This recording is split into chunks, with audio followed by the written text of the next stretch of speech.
I'd like to welcome you to our webinar Mix and Match, Being Resourceful with Blended Learning to Maximize Results.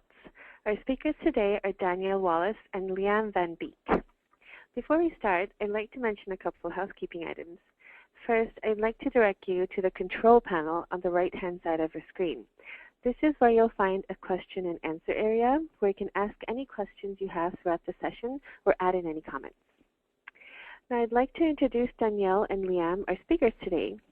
Danielle Wallace, CTDP, is a founding partner with Go Beyond the Sky, Custom Learning Solutions, which provides truly innovative and effective solutions using the latest techniques. The firm instills a results-oriented belief in every project. Better skilled employees deliver better business results. Liam Van Beek, PhD, is a senior learning consultant with the Bank of Montreal. She brings world-class experience to learning and development in a series of design and consulting roles at BMO and with responsibilities across North America. Together, these speakers bring complementary perspectives on the topic and the shared belief that program design elements pivot around positive corporate culture and a simple, manageable design that caters to the human need. Now, without further ado, I'd like to hand over the reins to Danielle and Liam. Thank you, Susan. So, as Susan mentioned, I'm Danielle of Go Beyond the Sky, which creates custom learning working with fabulous leading-edge clients like BMO. For those on Twitter today, the back channel is listed as shown on the screen. Please use both my handle and the BlendLearn hashtag so I can respond. We look forward to your comments. And here's Liam. Hi, everyone, and welcome to our session today. I won't say much more about myself because Susan did a great job of summarizing there. So just really excited to do this and glad you could all join us. So as for the tools that Susan alluded to, today we'll be using both the chat question as well as the hand raise features. They are located on your GoToMeeting on that side menu. And we'll actually try using the first of these tools right now with the hands up feature. So if you're extremely familiar with blended learning, like an 8 out of 10 in your knowledge, click the hands icon located on your GoToMeeting user panel as I've shown. I see people raising their hands. Great, okay. So sort of what we thought, so about 40% of people, oh, it's coming a bit more now, it's about 50% of people are very familiar with blended learning. And you could lower your hands now. So with this experience level in mind, we'll now use the chat feature to see how you feel about blended learning. So type one word into the chat to describe the last blended learning session you either attended or produced. So just type one word into the chat to get your sense of your feelings towards blended learning. And Susan will share the responses back with everyone through that same chat window. In the meantime, Liam will read some of those responses. Yeah, so I think you're seeing them in the chat, but we're seeing a lot of interesting, exciting. I even saw so-so, so maybe by the end of the day today, you'll feel a little bit more excited about blended learning solutions. But, ooh, a complicated. So again, maybe today we'll see a little bit of how we can simplify this approach. So thanks for sharing, everyone. To get started, now that we have a little bit of a sense of how you feel about it, maybe we'll talk through the objectives of today's session. So really we have three main goals.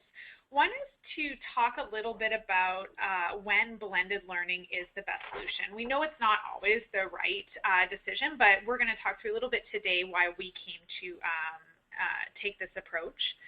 We're going to talk through how you can maximize money and time without sacrificing quality. So again, we'll discuss some of the common challenges that you have when you approach blended learning. One of which is, when you have self-directed elements, how do you ensure that you're getting the best bang for your buck and you're not sacrificing on quality?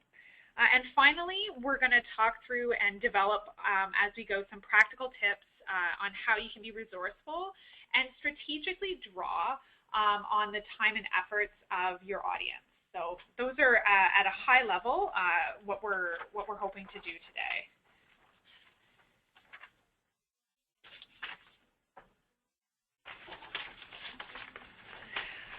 So in terms of blended learning, what is it? If you wouldn't mind in the chat maybe defining what you think blended learning is. Great, we're seeing some good responses come through here. Seeing things such as, it's a combination of live and online. And that's great if everybody could just put your questions and your chats in that same window. We'll be able to receive all of them there. So really what we're seeing is this combination and this blend of e-learning, classroom manuals, this combination. Thanks, Ken, for writing down that you use several complementary supporting tools. And thanks, Ravinder, for saying that it has a PowerPoint with some handouts as well. And Tony even mentioning that it could even use social media online technologies. So you guys really kind of hit the nail on the head. So officially, and by officially I mean Wikipedia official, blended learning is an education program where at least part of it is through digital and online media with some element of student control over time, place, path, or pace. Try saying that 3 times quickly. I won't right here. So this is really what we did for our solution, and to talk you through a little bit of that, I'm going to pass it over to Danielle. So imagine this. The leadership team in your business or your client has asked for something to skill up their managers across Canada and the US. We're not completely sure where their capabilities are, but we suspect it's inconsistent. All these managers, let's say, have different roles, responsibilities, and tenure. So they have similar yet different training needs. Yep, they're time-starved, but they need this training. Oh, and we need an amazing program in 5 months. Good luck. So this was the context for which we had our needs. If you're in a situation as L&D professional on this project, what would you do? While Susan brings up the poll, I'm going to read aloud some of the answers that you see right now on your screen. And click the indicated icon beside that. Would you run for the hills? Would you create a design document for a new e-learning program? Would you talk to existing managers, their direct reports, and their senior managers? Would you see what programs already exist in the organization? Would you create a needs assessment and capabilities map? So thank you, everybody, for bringing your responses. Everybody seems to be sending in the responses fast and furious. I'm still waiting for some people to be running for the hills. We all have very responsible learning professionals here, Danielle, obviously. So Susan, can you close the poll? So as you can see here, great foundations. This is fantastic. A lot of people would start off by creating a needs assessment, capabilities map. And none of these answers is really wrong. Except for running for the hills. Yes. So we actually did all of these, not in the sequence, and maybe not running for the hills in that sequence. So thank you for that. Now back to our story. So in our program, there was different needs with variations in roles, business unit, systems, countries, and there's this inconsistent tenure of the participants and the inconsistent skills. There's also limited learner time. So participants were time-starved, as were their managers, who might have to coach them. How many of our participants that were time-starved, who actually had unlimited amounts of time? I think this is a pretty common challenge. Thirdly, their development time was squeezed. Tight deadlines, budget constraints. All of this means it's really important to be resourceful, especially when you are resource constrained and you need new materials and new topics. So like many of you said through the poll, our program is grounded in the learner's real skill requirements, being based on a needs assessment and capabilities map that we developed. And we encourage you as well to ensure your programs are grounded in real skill needs. Once we'd figured out what the need was, we developed a solution. And so, as you know, it's a blended solution, the first part of which was an in-class session. The idea here was to bring participants from different lines of business and of different tenure into the classroom together to share best practices. So this was a great opportunity to share experiences, practices, to network, and it was also reinforced by senior management. So one of the great things that we had as part of this program was strong buy-in on the part of our business partners, and they played a big role as well in the initial classroom session. From here, the program then offered scheduled virtual class sessions and short e-learnings, both of which are related to their everyday work on topics that were consistent across all the audiences. An example might be how to do an analysis. In addition to the e-learning, or attached to each of the e-learnings, were on-the-job application activities. And I think this is really important because it really enabled people to see where the training was going.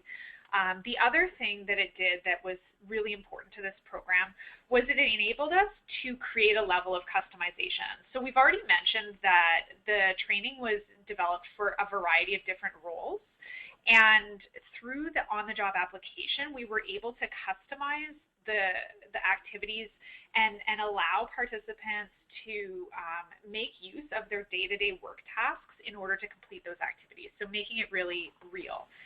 In addition to that, we added a line of kind of oversight by creating coaching activities, so really engaging the employee with their manager for these self-directed components.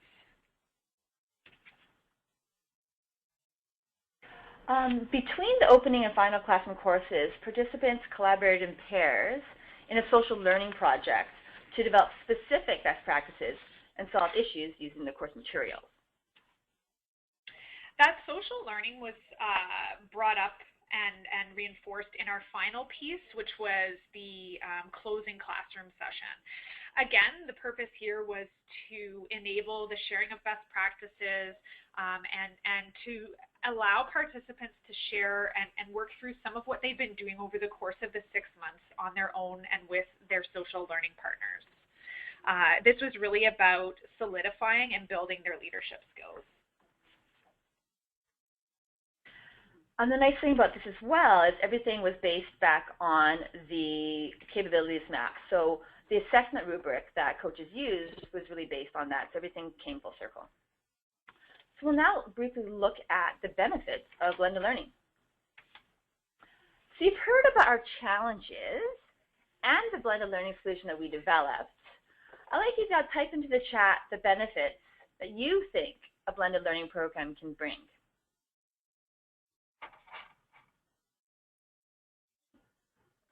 Great responses coming through here. I'm seeing that Tony's saying if you can save time on the classroom. A lot of scalability, flexibility, variety. Lots of variety is coming up. Andrea's mentioning that's cost effective. Kent's mentioning that's reinforcing existing ideas. Just-in-time learning, that's a big one. So likewise, we saw these same things that please continue to write into the chat. We'll be able to capture all of these throughout the session. So please continue to write in. And we actually did see these same benefits that you're describing right now as for our needs and our benefits. So first, that it really meets the diverse learning needs. It fulfills the need to network in the classroom. It also has that social component. But it also provides the flexibility as to when to schedule the e-learning. Importantly, it was also quicker.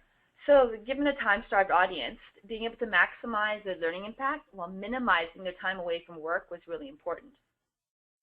As a lot of you mentioned, it fits the learners' time constraints and work demands. A lot of you mentioned the geographically dispersed audience I'm seeing here and the flexibility to learn at your own pace. Fourthly, it also achieves a formality to the program with the classroom and virtual classroom components.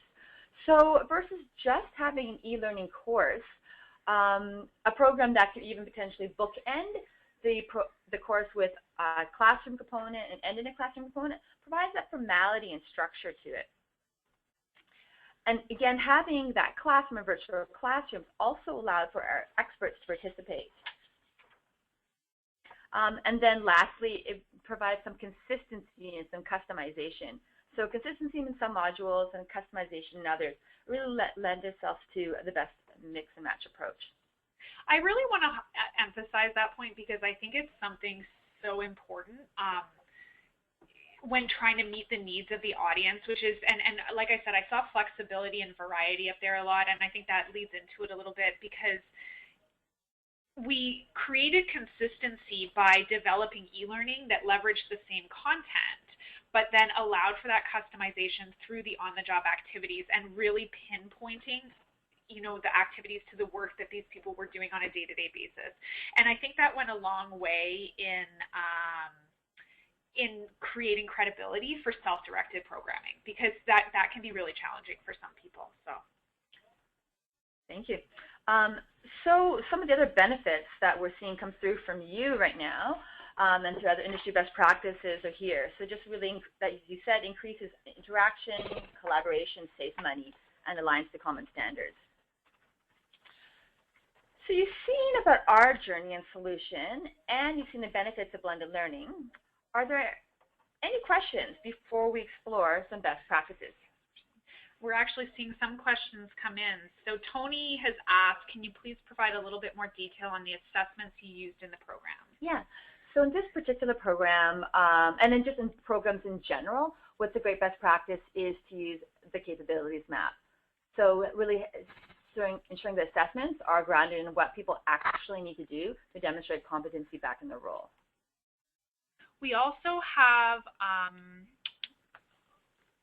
was this program role specific? So it was role specific in a sense, focusing primarily on managers, but the managers supported different lines of business.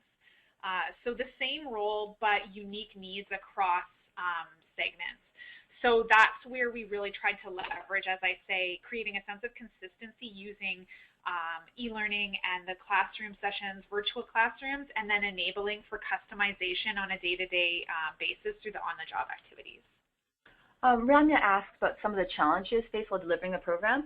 So some of the challenges in general with programs of this sort is the fact that there is diverse needs.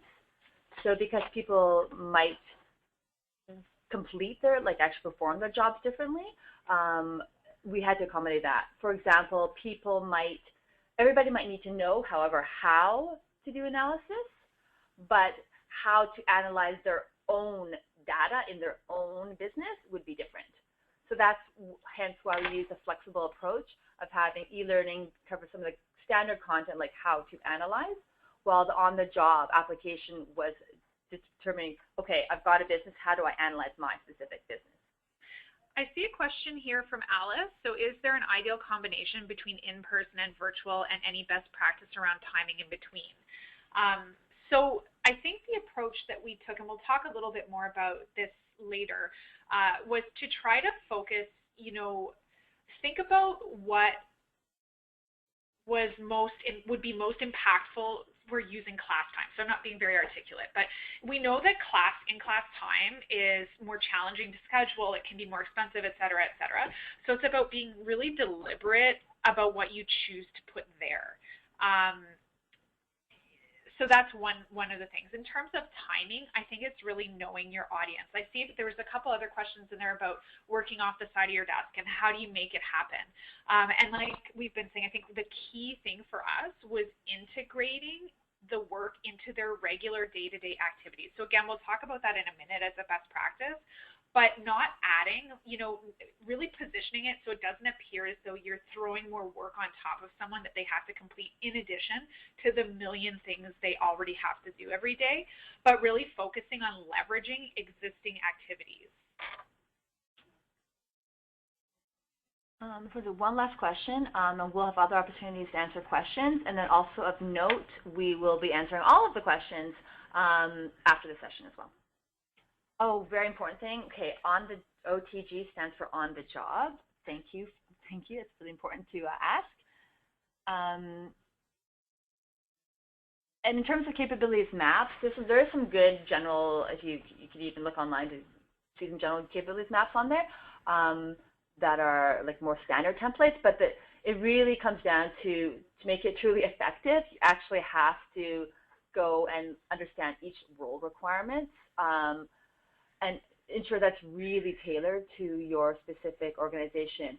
I know even for purchase, there are some more standard ones. If you have a more standard workforce, you can purchase existing capabilities, you know, scorecards type thing. But it just really comes down to knowing your participants or, you know, or the workforce to ensure it's actually going to reflect their needs.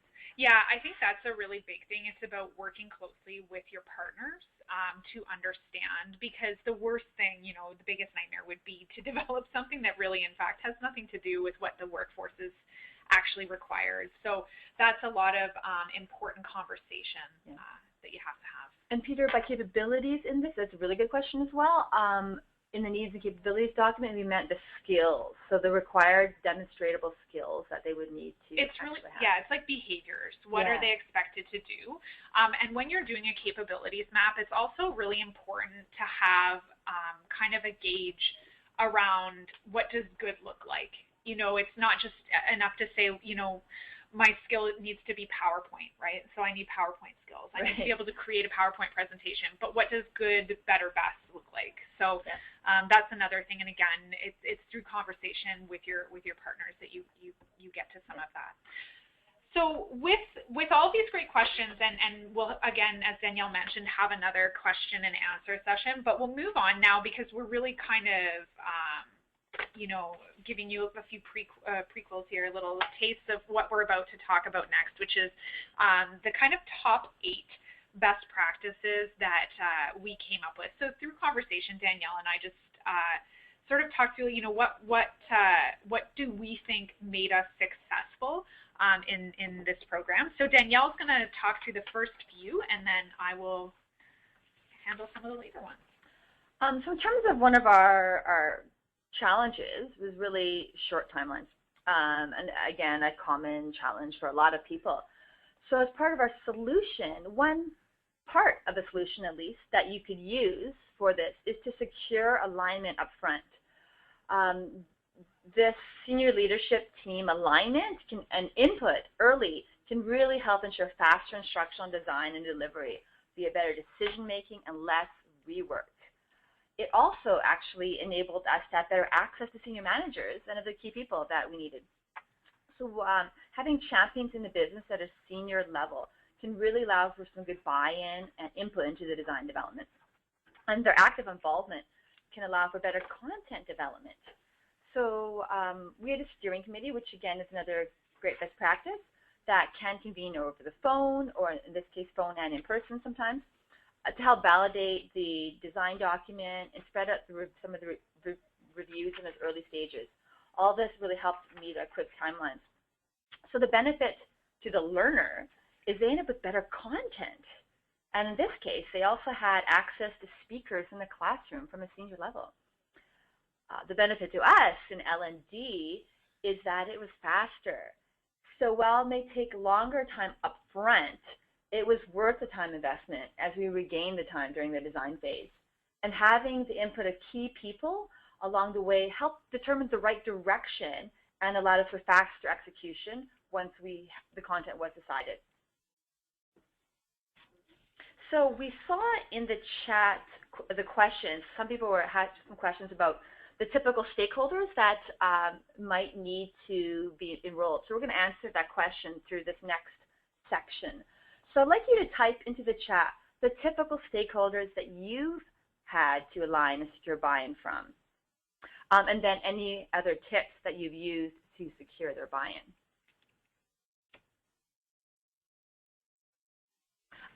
And then while that's happening, I wanted to say in this case, we secured the senior leadership team, so SLT, support, but in other cases, as you're typing into the chat I'm seeing right now, other stakeholders.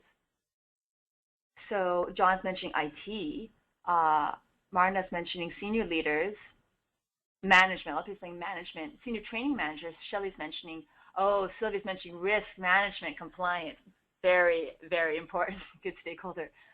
Heads of business units, Julie's mentioning. HR is another important one. Thanks, Peter, for that. Technology support team, Kent's mentioning. Oh, and Apinda's mentioning one's own manager. Oh, Christianity is mentioning the employees. Again, very important stakeholder that, yeah, we should be thinking about. The chat icon is, where is it? It's on the right-hand side. Someone just asked that question, and it's not a dumb question. I didn't know either. So some tips we're seeing is for managers to have ongoing conversations and a review process, likewise with trainers. The directors, make it to the key points, and you have more concise presentations.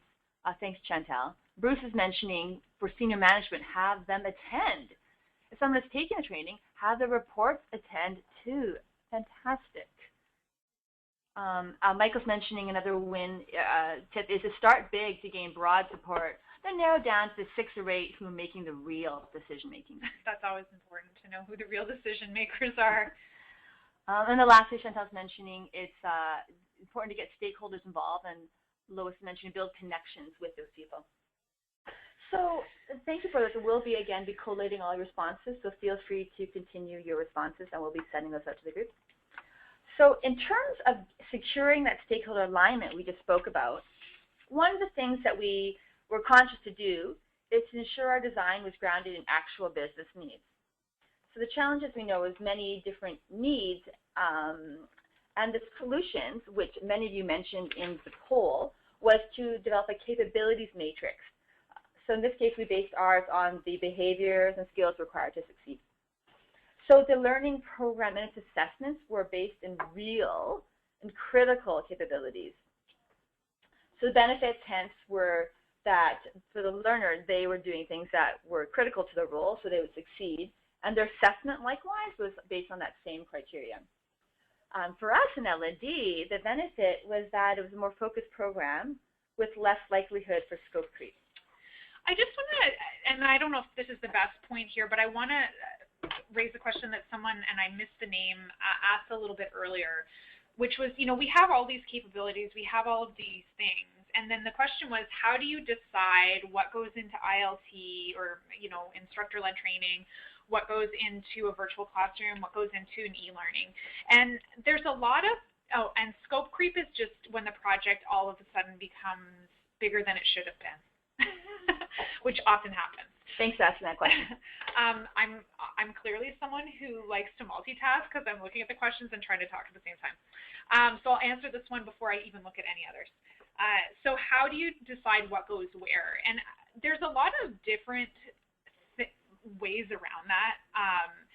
And I think what I wanted to say is that there are points and times when this is more important than others as well. And so one of the things to consider is always risk. Right? And so risk to the employee. So if we do this and we get it wrong, or the employee does it and gets it wrong, what is the risk to the employee, to their manager, to the company? And that can really help you decide where you want to put something. So if there's really high risk, that might be a situation where you want to make sure the training is really guided by someone like a facilitator. If the risk is lower, perhaps you can put it into an e-learning and rely on the learner to self-direct. So that's one way. Another factor, I think, and one that played into it for us is, what are the resources that are available? Is there something that we can direct them to that they can access really easily from their desk? Or is it harder to access? So for us, some of the training that went into the face-to-face elements was more around soft skills as opposed to things that they already had existing resources. So, but always keeping true to the capabilities that we are trying to address. So if you take a look at this image here, this as it relates to our next practice that I'll be sharing, type into the chat window what you think this means in terms of being resourceful.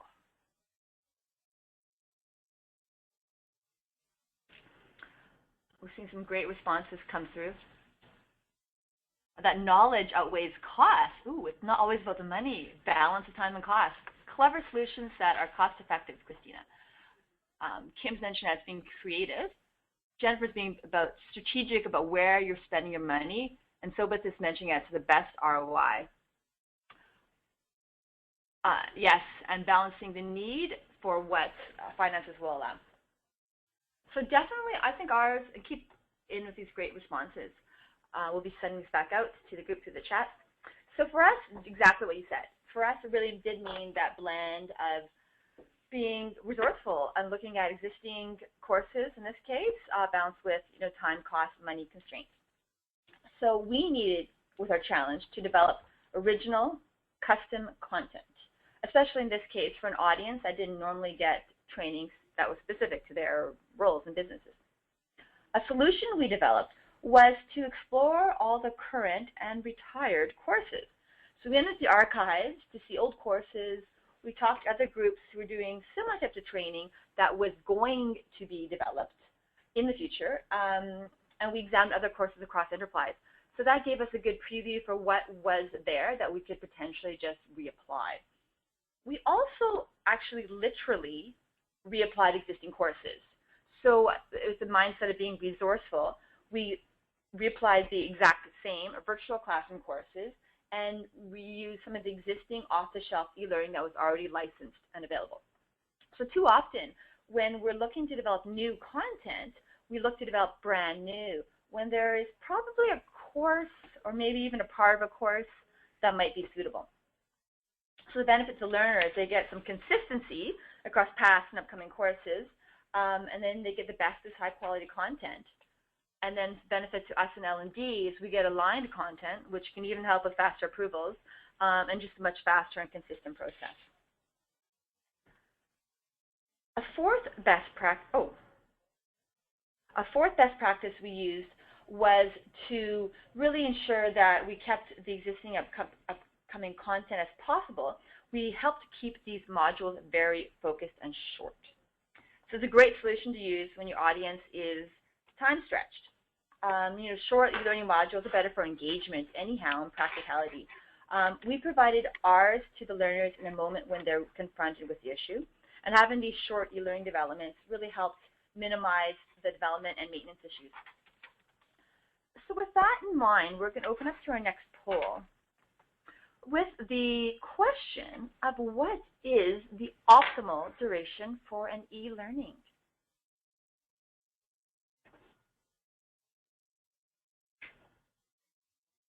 I'm seeing some great responses come through.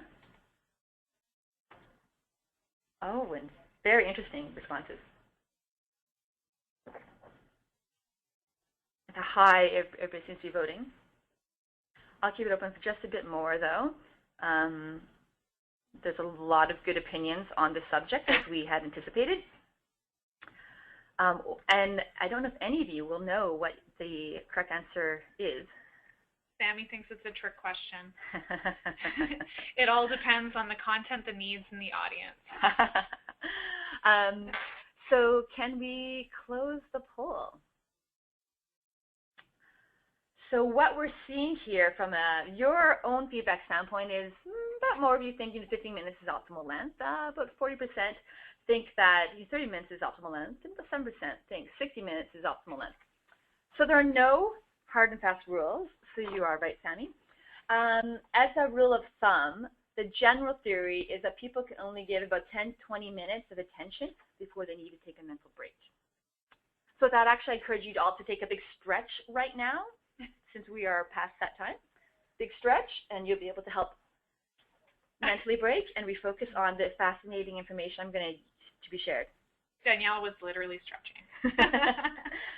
So this idea of 10 to 20 minutes of attention doesn't mean your courses should only be 20 minutes in length, but it does give you an idea of how you may wish to break up the content. You can potentially break them up into more chunks, let's say. And it's unrealistic to think that the modern learner can actually spare more than 15 minutes of uninterrupted time at their desk. So it's best to keep the modules short for the learner's sake and yours as you mix and maximize. Now here's Liam. So short is important, and as you've already heard me harping on this, in the first, however far we into this 30 minutes that we're into this webinar, it's, to me, really important to integrate the work into existing activities. So no one wants to feel like learning is an add-on task, especially when you're not in a classroom, right? It's one thing to get out of your workspace and sit for a day in a classroom setting, but when you have self-directed components, it can be really challenging to make the time. So we really, we know that this is true. This was our challenge, and so we looked for ways to use existing activities, so existing things that these individuals were doing on roll, and integrate the e-learning and the on-the-job activities into those activities so that it's not make work. In terms of the benefit to the learner, I think that there's a couple things. One is that we are maximizing their time. We're enabling them to apply the learning into real situations, and we're also challenging them to become more accustomed with the tools and the resources that are available to them on the job. In terms of the benefit to us, it provides an easy framework, so sort of easy way to put it into the role, and also for easier adoption. And I'm seeing that there's a request for some examples. So things like, I'm just trying to think of a good one. So example would be analysis training. Yeah. So through the e-learnings, they would learn how to analyze, but the on-the-job activity would be through a PDF sheet, as an example, that would have them actually analyzing their own business. So this is integrated because this is work they should be doing anyhow. Like, this really is, part of the role. What they're now able to do is to analyze more thoroughly, more properly, using and applying what they've learned in the e-learning activities. Thanks, Danielle. So yeah, that's a key thing for us, and like I said, it's really around not turning this into make work activities and enabling us to achieve better buy-in. To that point, it's, we've already talked about this a little bit, using classroom time wisely. That's our next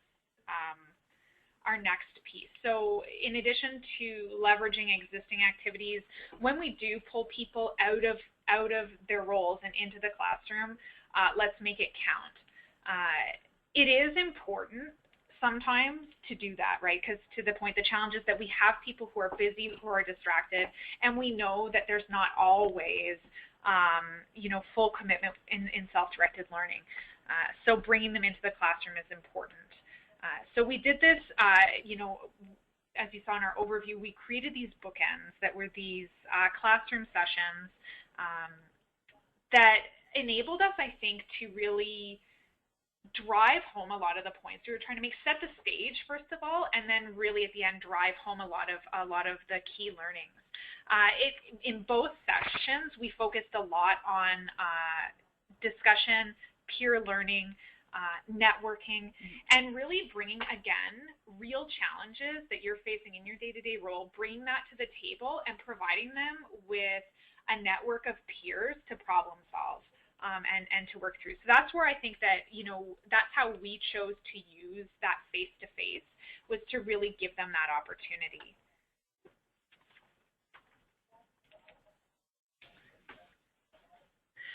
Creative design, so that's number 7. So you've heard us say that we had a limited timeline and a limited budget, as well as resources. So our solution for this was to create a green course that had reusable classroom props, used online resourcing as much as possible, and leveraged existing platforms, online platforms, and was paperless. So that was important to us for a number of, budgetary, but also, environmental reasons. I think, though, as well, it made it much more convenient. So that's from a learner perspective, because they have immediate access to their resources and continuous access to their resources. So when the classroom's over, when the program is done, they can continue to have access. In terms of L&D, it was cost efficient. It also, I think from an admin perspective, makes it a lot easier. So using the functions that we have, our learning management system to sort of push out the content. So all of those things made it a lot easier. It also enabled us to be a little bit more creative. you know, in the types of documents that you can produce. And I think that that's true of anything like this. You know, you can really, instead of giving someone just a paper handout, you can create interactive PDFs, right, that are clickable and just generally more engaging. And this, again, is quite important when you're doing self-directed work. I think a lot of times paperless really means we're not going to print it for you, but you should print it. And I really believe that this course was a paperless, like it didn't require printing of anything. And that's really important. Actually, building on it, even the like pre-coursework, the activities that people did in between the lessons, they delivered that on PowerPoint that they then shared back. Yeah, exactly. Yeah. So it wasn't something that they had to write out and bring in. It was something that they could send to the facilitator in advance of the classroom session, and then the facilitator could just pull it up. So that was really exciting. And then one question that I'm seeing here in terms of one question that's coming through is, did the participants resist participating in this e-learning and on the job and prefer this, you know, creativity in the classroom, this classroom face-to-face that we're just talking about, Samajeta. We were able to have the modules, e-learning modules, very focused and short, which was very instrumental in not only being resourceful, like we talked about, but in securing buy-in. So, I mean, it ends up being like it's 15-minute modules, right? You know, if you got, you know, 4 hours of content over 6 months, let's say, you know, that's 15-minute modules as an example. It's pretty manageable. The networking, someone else spoke about the networking in the classroom, as they asked that as a question. So this being creative in the design actually allowed us to enable the engagement, having a learner-led session where people could be learning from each other. They formed peer learning partners that also enable networking, as a group work enable networking. So there was built-in, the networking was sort of built into the class that people really did enjoy. So thank you for that question. And that was something too, like again, having a diverse, same role, but coming from diverse segments. It really gave people an opportunity to learn, you know, well, Danielle, how are you doing that in your group? And what can I learn from you? And then apply when I go back to my job. And we encourage that. So we encourage people not to, for example, pair with people that they work directly with, but instead to pair with someone who they maybe didn't know super well already. So that gave them a good opportunity to meet new people and learn new sets of skills. Somebody spoke a lot about being creative in the classroom, but I know there's a lot of creativity that you've done actually to really engage your learners or stretch your resources as needed. You type into the chat some of these best practices, and again, we'll be sharing these back out with everybody. Some great responses coming through here. Activities with flashcards, I can give hints. Jennifer, thank you for that. A lot of great responses. Alice says the participants post to the learning platform during the class, project the answers on the screen. Very resourceful and also green. Webinars using whiteboards instead of visuals. Lois. Providing tour of the facility, Ravinder puts down. Natasha is saying that we can use practical exercises. Elena likes giving polls. Ramya has online discussion forums. Julie Dupuy, yellow stickies. Those are always very useful. And even just using different whiteboard easels rather than flip charts. Bruce is suggesting even having simulations to train some clients. Natasha's listing down. Christina mentions Lego. Again, a very fun, novel way to construct your various learning topics. I'm already imagining the team building exercise with Lego. I might have to try that one. Thank you. And Kim says, yes, they love Lego there as well. Puzzles, Manya says. Window writer markers. Oh, so that combination of the tabooness of writing on the window, but it's actually very effective for collaboration. Felicia has different team building exercises. So we're going to be we're actually be collating all these various best practices from the session today and sharing them back out to you through an infographic. So please keep up these fantastic best practices and creative ideas you've used to stretch your resources. So with this, and Suzanne will be posting some of these back out to the group. So with this in mind, this creativity that you have, one look at the flip side of that is some of the maintenance issues. So when you're designing a course, does your project process, so the existing process that you have in mind, does it consider the maintenance needs or issues that arise? So with this, we're going to use the hands up icon. So if you go to the hand icon located on your GoToMeeting side panel, if you click the hands up icon, I'll be able to get a tally of if your course considers maintenance issues. Okay, so I'm getting what I'm expected. Yeah, so I'm seeing like 30% of people, which is actually pretty typical. We often look at it from a high level. Someone has a question about, can you explain what you mean by maintenance? And so just for a quick clarification, when we're talking about maintenance, we're talking about, the course that has been developed, it's been designed, it's done, and then it's in sustainment mode, and we know things start to change, updates are required to training materials. So maintenance and considering maintenance is how do we mitigate maintenance? When we begin. So go ahead, Danielle. So and often maintenance isn't fully considered in original design development, but it can be a drain on resources down the road. So one solution is to have e-learning for topics that are not likely to change, since that's more difficult to change, and then have other aspects in a PDF or an online format which can be altered more easily. Coupled with that is to use links to the intranet rather than documents hard-bedded into the e-learning. This, of course, presumes that those links are stable. We don't live in a perfect world.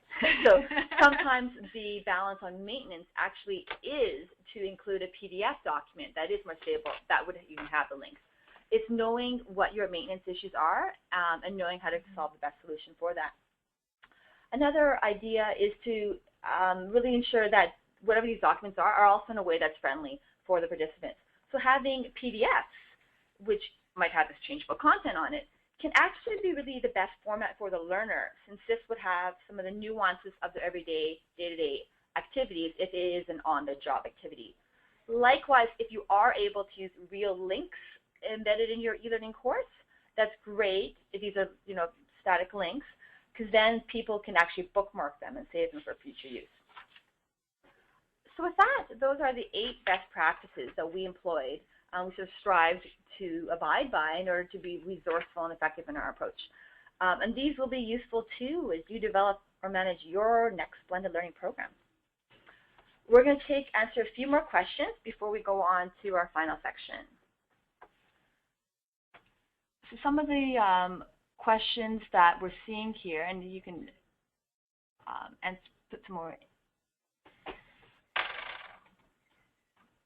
Yeah, if there are any questions that we didn't get to, even if you want to re-ask it, just so you understand a little bit of our view, it's kind of a scrolling view of what you're saying. So if you had a question previously that wasn't answered, feel free to throw it back into the chat, and we can address it now.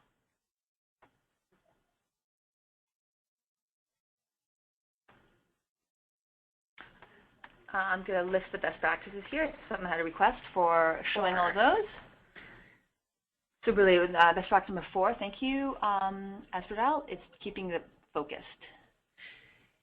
Yeah, so David, when we say blended, the blended part really refers to the types of learning events that we've included. So face-to-face classroom, virtual classroom, e-learning, on-the-job activities. But yes, we were also addressing a diverse audience. So they had, they were all in the same role, but operating in different segments with different needs. So we used in particular the on-the-job activities to attempt to customize. And some of these questions we'll be able to get back to you on because we won't be able to answer them within time constraints today. So, but we do encourage you to answer your questions. So Natasha's asked, so can you go a little bit deeper with how to determine how to best deliver learning content? We've got the point about risk assessments. So I I'm not sure, you know, I think it's different for everyone. Like, I mean, when I think about all the different courses I've done, it's always kind of a different set of criteria. So I think part of it is that upfront conversation, understanding what's important, and relying on, again, that kind of list of behaviors that you're hoping to see at the end. And then considering the format. So if it, you know, if it can really only be delivered in a classroom, then it can only be delivered in a classroom, like negotiation, like aspects of negotiation, aspects of sales. But determining the format with a limited budget in mind and just a longevity of the content in mind, you can be very creative in creating some focused modules that can be through e-learning and on the job. There's been a lot of questions about measurement. And so for this particular program, the measurement was really, you know, the assessment, I guess, of the learning taking was we built an assessment, and it is delivered by a senior manager. So if your employee was going through the program, you would use that assessment that was based on the capabilities matrix to determine, you know, sort of where they're at. Assessment is always challenging. You know, this wasn't really a program where we wanted kind of a multiple choice question and answer, did you retain anything? It was more about behavior and skill development, and so it was our notion that the best person to really judge that is the person that works with that individual day to day. So that's how we did it. And the last question here, do you use any type of learning confirmation in your online modules or training? Lois asks. So the various e-learning and virtual class components were all tracked in the LMS. So we're able to, you know, accurately track and report on that. The assessment, all the job activities and the assessment was also, there's manager attestation and the expectations of the participant's manager that the attendee would be going through the material. And there's actually materials that they were supposed to bring to their manager as well to validate and confirm, integrated into their existing coaching sessions or one-on-one meetings. So that sort of full look of the e-learning and virtual classroom components in the LMS was tracked. And then the more challenging parts were tracked through the manager's attestation. So we've seen a lot of great best practices, and we'll be getting to some more questions as well in a bit. But I wanted to build on some of the great ideas that we've had today. And a slew of fantastic best practices are here. We're actually going to have some fun with this, and we're going to do a little contest. So in the chat, answer the following. So what additional best practices do you have, if you have any beyond the 8 that are listed here? And how would you bring that best practice or one of these to life? We are going to have an industry panel review the answers, and a winner will get a free lunch gift card. We'll be sharing all the best practices throughout actually the entire session today. We'll be sharing these back with you, and we'll announce the winner as a follow-up. So there's fantastic, and I won't read out, you know, some of the people's names who are participating, but it gives us a chance to really be able to contribute to the L&D community in general and really elevate our best practices as relates to the best practice on blended learning.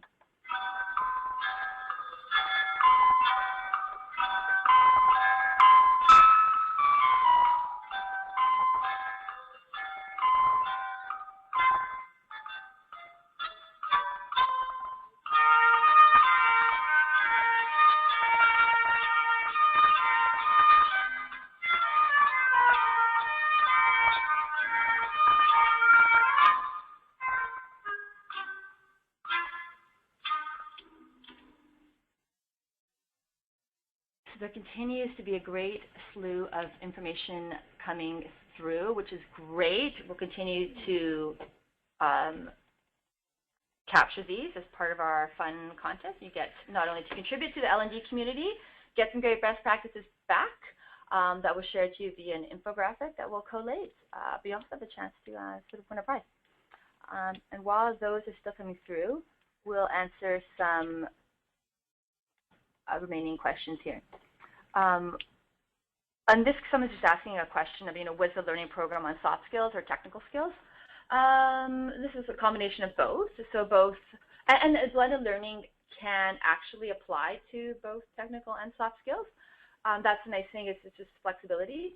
So our program had some components of using the system, as well as being able to effectively have conversations. So that also comes to mind to the question somebody had earlier on about how to choose what content is for what.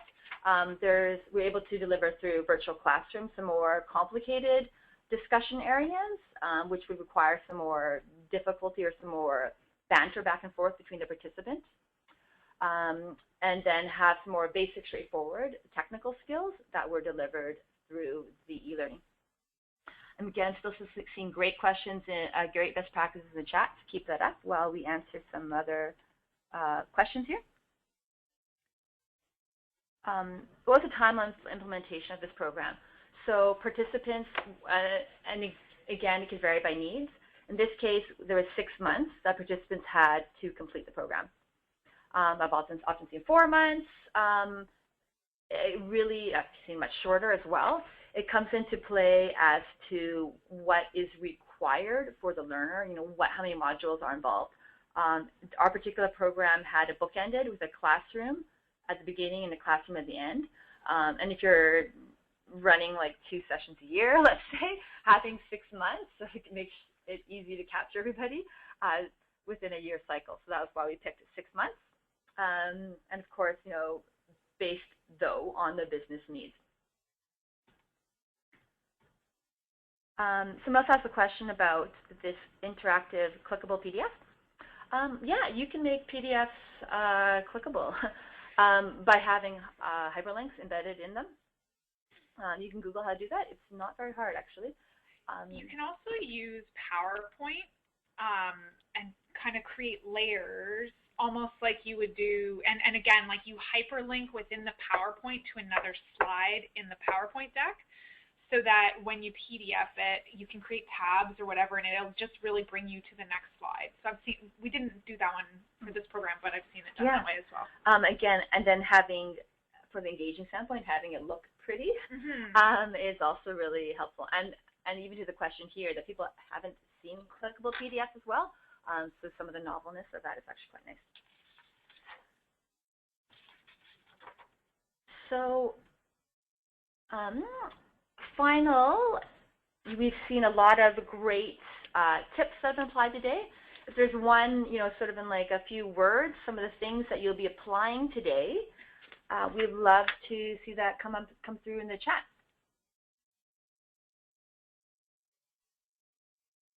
So seeing social learning and on-the-job activities by Kyle. Bruce's one idea was creating a green course. He's going to look into that with his team. Michelle also likes the idea of the green course. Rita wants to develop architecture to ensure the learning objectives are achieved and review periodically to see if it's on time. Ebony likes the idea of the capabilities map. Kim likes the idea of the Windows markers that we had through our best practice sharing here amongst our group. Tony likes interactive PDFs. Joanne likes the structured on-the-job activities. Nancy likes the idea of keeping modules focused. Susan likes to use the classroom time to be interactive or creative as possible. Janelle likes the social learning ideas. Ken also likes the transfer of learning. Sophie likes the interactive PDFs. Nancy also likes the on-the-job activities and instruction. As a sort of final thought, again, the self-directed components of this, it can be really challenging because, all of a sudden, if you're out of the classroom, that kind of control you have in a classroom is gone. And I think that to Danielle's earlier point about engaging our partners and getting their buy-in and support and creating really strong supporting documentation for the on-the-job components. I think that's really vital if you want to see success with your on-the-job activities, because you need to provide the answers, right? And that can be challenging when you're outside of the classroom, outside of e-learning, to kind of show what the right thing to do was. So getting the buy-in of coaches and supporting staff on the job, and making sure that you have the documentation to support that on-the-job learning is really important. Okay. And there's a lot of great questions that we've seen today, and not all of them we're able to answer today. But we're going to do our best to try and answer those that we can through the follow-up via myself or through Suzanne. So thanks for all those great questions that are coming through today. What I would also welcome you to do is you want to just to see those the best practices of what we've shared today, those sort of 8 best practices, those particular slides. We'll send this in a very concise PDF. And then what I'll be doing, as I mentioned, there's a slew of fantastic ideas that we've all sort of collated and gathered together today to share. So we'll be developing that into an infographic and summarizing that back out to you. And there's some other resources there that we unfortunately didn't have time to get to today, but you can just email me and I will get this information out to you. So we'll stay on the line for a little bit to answer other questions, but given that we're at time as well, I want to thank everybody for your participation today and the phenomenal input and sharing that everybody has had today. Thank you so much.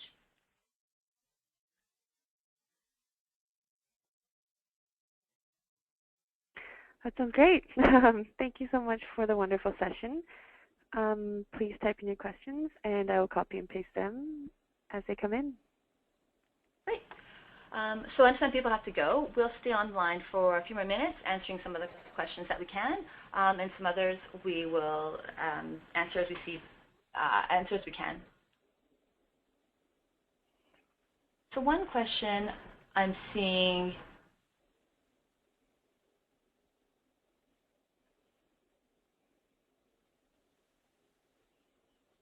Oh, yeah, you guys are asking a lot of great questions. Yeah, great sharing of ideas. We'll be so excited to send these back to you. So if you have any questions, you can type them into the chat. Sure. Or if you have any questions, you can actually just, those who are still staying on the line, you can raise your hand, and I'll just unmute your line.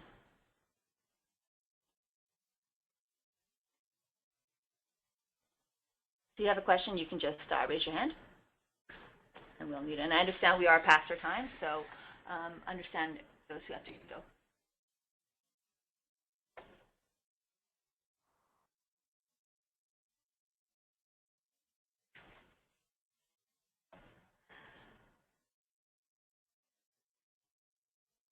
So we will be able to share the best practices that we've talked about today, which I'll put into a concise document for you, as well as the learning, all the best practices that you have shared today. We'll put those into an infographic. I could be sending those out.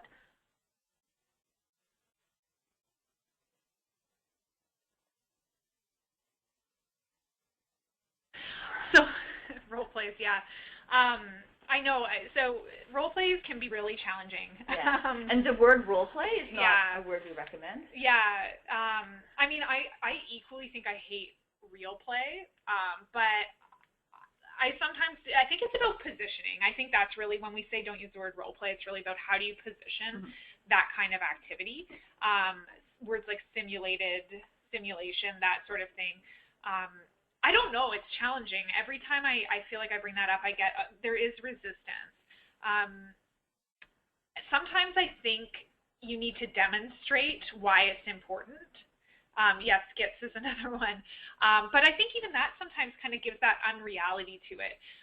So one thing you can do is to have a volunteer, like if you're really good at ad-libbing, if you have a great facilitator or something like that, you can have people share a real challenge and then role play through that. And then I think you're kind of starting not from a scenario, but from a real challenge. Another thing, and I think we did this, was to kind of take some of the pressure off. You know, we're not really going to focus here on how you're performing the role play. It's really about, let's hear how you would respond to this and talk about it. So making it a little bit less formal, I find. Danielle, what do you think? And just building on what Liam said, it makes it real. So people have real challenges that they need real solutions on, and they would benefit from really being able to practice it. So just Liam said, being able to do that in the classroom and taking advantage of that time is really great.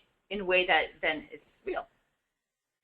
Yeah, and because there is a benefit to it, so it's just, to me, it's the art of positioning, you know, really focusing on what is the benefit to the learner when they do a role play, or whatever you want to call it. Some else question is, do we use webcams for the virtual session?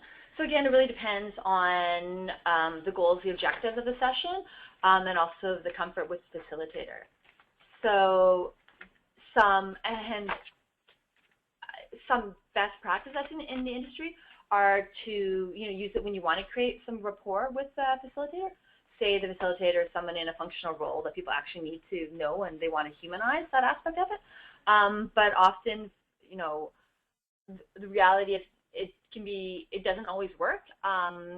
So it depends on the facilitator's comfort, whether or not they're aware of any technical restraints, or whether or not they want to actually be known as a person. Like maybe they have a role that is external and that wouldn't be appropriate. So again, different best practices really depend on the context.